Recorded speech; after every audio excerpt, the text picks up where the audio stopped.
स्वर्ग सिधार जाता है तब उसकी अंत्येष्टि के बाद एक चिन्ह के रूप में उसका स्मारक बना दिया जाता है। ह्रस्व आ की ही बात कर रहे हैं, दीर्घ आ की नहीं कर रहे हैं, किसी और स्वर की नहीं, सिर्फ एक मात्र अ, वो भी ह्रस्व हो। यदि आज हम सीखेंगे स्वर संधि के अंतर्गत पूर्व रूप संधि। पूर्व रूप संधि में पूर्व रूप का अर्थ है एस के आकार का एक चिन्ह लग जाना, अर्थात इसका सूत्र है एंग पदांतादति। एंग पदांतादति में एंग का अर्थ है ए ओ और पदांताद का अर्थ है पद के अंत में और अति का अर्थ है ह्रस्व आ, अर्थात पद के अंत में यदि ए ओ स्वर आए और इन स्वरों के बाद यदि ह्रस्व अ आए तब अ का लोप हो जाता है, अ ए और ओ में विलीन हो जाता है। कहने का तात्पर्य यह है कि यदि ए या ओ के उपरांत यदि ह्रस्व अ, ओनली सिर्फ एक ह्रस्व आ की ही बात कर रहे हैं, दीर्घ आ की नहीं कर रहे हैं, किसी और स्वर की नहीं, सिर्फ एक मात्र अ, वो भी ह्रस्व हो। यदि ह्रस्व अ आए तब इस ह्रस्व अ का ए और ओ में विलीन होना निश्चित हो जाता है और अ के स्थान पर एक निशानी के रूप में एस रूप का एक चिन्ह लगा दिया जाता है, जिसे हम एक स्मारक के रूप में समझ सकते हैं। जब कोई स्वर्ग सिधार जाता है तब उसकी अंत्येष्टि के बाद एक चिन्ह के रूप में उसका स्मारक बना दिया जाता है और स्मारक एक चिन्ह के रूप में वहाँ उपस्थित हो जाता है। लेकिन जो है व्यक्ति वो तो विलीन हो चुका है, वो परमात्मा में विलीन हो चुका है, उसके स्थान पर निशानी के रूप में जैसे कोई चिन्हित कर दिया जाता है, इसी तरह से यहाँ पर भी एस के रूप में एक वक्र रेखा सी खींच दी जाती है ताकि यह पता चले कि यहाँ पर अ स्वर था।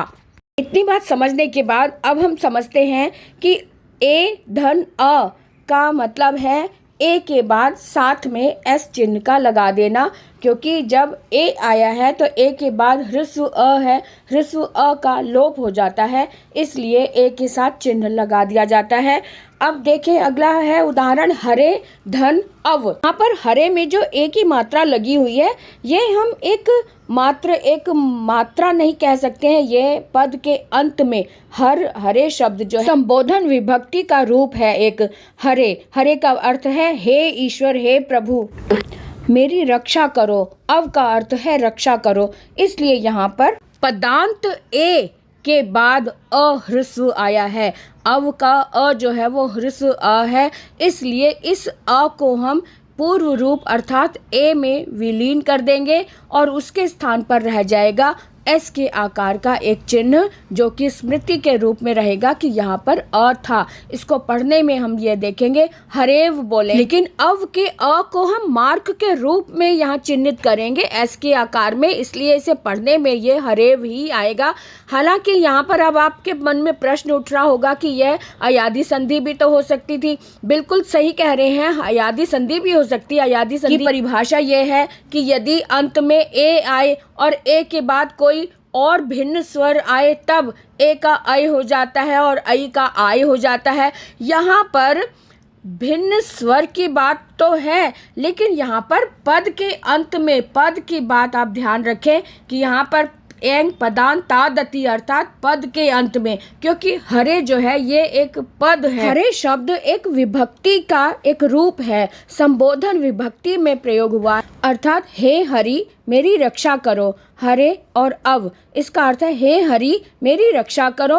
तो हरे जो है वो एक अक्षर नहीं है, एक ही मात्रा सिर्फ नहीं लगी है, ये पद के अंत में आया है, इसलिए यहाँ पर पूर्व रूप संधि होगी। यहाँ पर ग्रामे अपि शब्द आया है, ग्रामे अपि शब्द में भी पूर्व रूप संधि होगी, क्योंकि ग्रामे में जो एक ही मात्रा लगी है ये कोई एक अक्षर नहीं है, ये पद के अंत में लगी हुई एक मात्रा है। क्योंकि परिभाषा के आधार पर पद के अंत में यदि ए या ओ आए और उसके बाद में यदि ह्रस्व अ आए तब अ का लोप हो जाता है, अ ए में विलीन हो जाता है। यहाँ पर ग्रामे शब्द में सप्तमी विभक्ति का प्रयोग हुआ है, अर्थात सप्तमी विभक्ति का यह एक रूप है जिसका अर्थ है गांव में और अपि का अर्थ है भी, गांव में भी।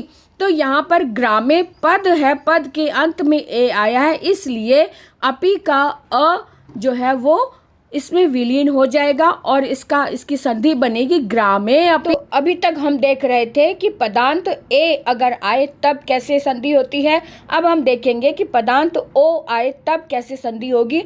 ओ के बाद अगर ह्रस्व आ रहा है तब भी अ का इसी तरह से विलीन हो जाना तय है। अ ह्रस्व अ ओ में विलीन हो जाएगा और अ के स्थान पर वक्र रेखा के रूप में एस नामक चिन्ह उसमें लग जाएगा। जैसे यहाँ पर लिखा हुआ है, एक उदाहरण दिया हुआ है विष्णु अव। तो विष्णु भी एक पद है क्योंकि विष्णु के अंत में ओ की मात्रा जो दी हुई है, अब ओ होने के बाद अ ह्रस्व आया है, इसलिए पदांत दादती के अनुरूप अ स्वर जो है वो ओ में विलीन हो जाएगा और अ के स्थान पर वक्र रेखा वहाँ रह जाएगी एस के साइन के अनुसार। इसलिए विष्णु अव जो है यहाँ पर पूर्व रूप संधि के अनुसार पदांत ओ होने के कारण उसके बाद ह्रस्व अ है, ह्रस्व अ होने के कारण यहाँ पर पूर्व रूप संधि निश्चित रूप से लागू होती है। उसके बाद एक और शब्द हम देखते हैं, सो धन अहम लिखा हुआ है। तो यहाँ पर भी सो जो है वो विसर्ग संधि से ओ हुआ है, अर्थात यह भी एक पद है, ये विसर्ग संधि से दी हुई है। जब मैंने विसर्ग संधि करवाई थी उसमें बताया था कि जब विसर्ग होता है, विसर्ग के बाद कोई स्वर आता है तब विसर्ग को ओ हो जाता है। आप विसर्ग संधि का वीडियो भी देख सकते हैं, मैं उसका लिंक दे दूंगी। तो यहाँ पर विसर्ग संधि थी, विसर्ग के स्थान पर ओ हो गया, पद के अंत में ओ आया है और ओ के बाद अ ह्रस्व अ आया है। इसी कारण यहाँ पर पूर्व रूप संधि के अनुसार अ जो है वो ओ में विलीन हो जाएगा और अ के स्थान पर एक निशानी के रूप में, एक चिन्ह के रूप में वक्र रेखा यहाँ पे लगा दी जाती है। इसका रूप बनेगा सोहम।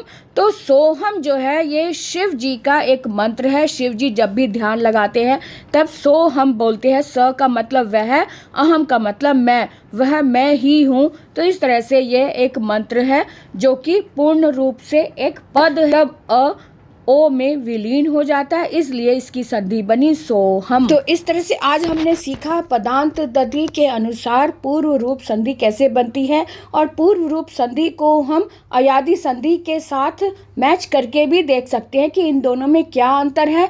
इनमें अंतर सिर्फ इतना है कि अयादि संधि में अक्षर मिलते हैं और यहाँ पर पद को देखा जाता है। पद के अंत में अगर ए ओ आया तब संधि बनती है। आज का वीडियो कैसा लगा मुझे कमेंट करके ज़रूर बताएं और अगर आप नए हैं, पहली बार देख रहे हैं तो सब्सक्राइब ज़रूर करें, सब्सक्राइब करें, साथ में शेयर करना ना भूलें। आज के लिए इतना ही, फिर मिलेंगे अगले वीडियो में। आज के लिए विराम लेते हैं, लेकिन कमेंट करके मुझे ज़रूर बताएं कि आपको यह वीडियो कितना समझ आया।